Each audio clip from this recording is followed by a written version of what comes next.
Sego, I wanted to get on here and talk about my ancestors a little bit. Well, some of my ancestors. So I've been asked when I open up, I always say Sego. People are like, oh, what is that? What is that? What does that mean?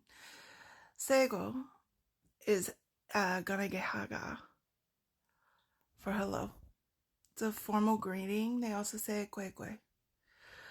I will leave the link down in the comments, not in the description, in the comments. The reason I use this is because I want to keep the language alive. I want to support and keeping the language alive because so many of the native languages are disappearing. And I believe it's important to be able to keep those languages going because not a lot of the indigenous histories were written down. They were shared by word of mouth. So you keep the language alive, you understand more of their culture.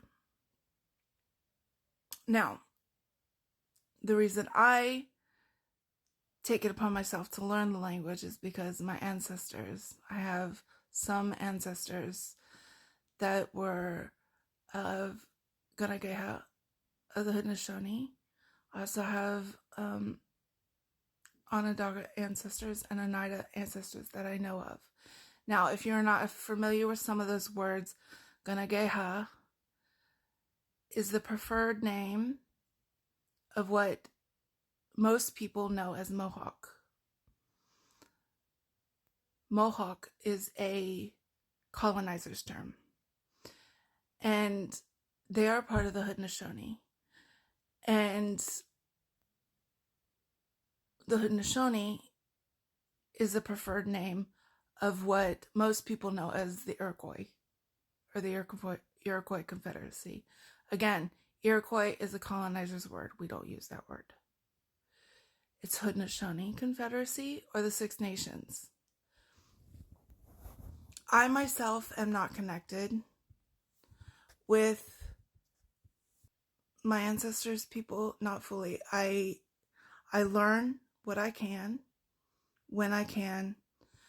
I recognize that I may never fully be connected, but I still do my job at trying to learn as much as I can and be supportive in the ways that I'm allowed to.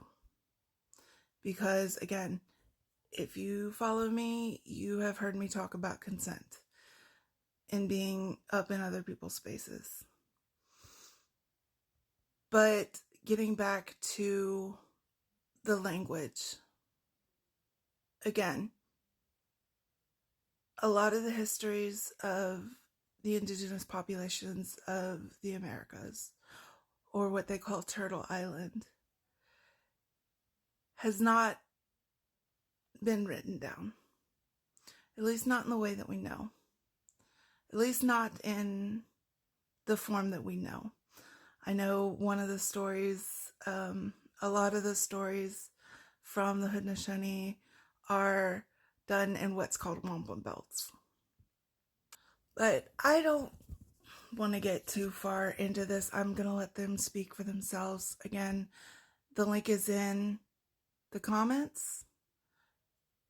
Go check out what they have. Yeah, I just wanted to share that with you guys because remembering the language and keeping the language alive is one of the important things of my life. Remember, eyes and ears open, head on a swivel, drink your water, take your vitamins. Auntie loves you.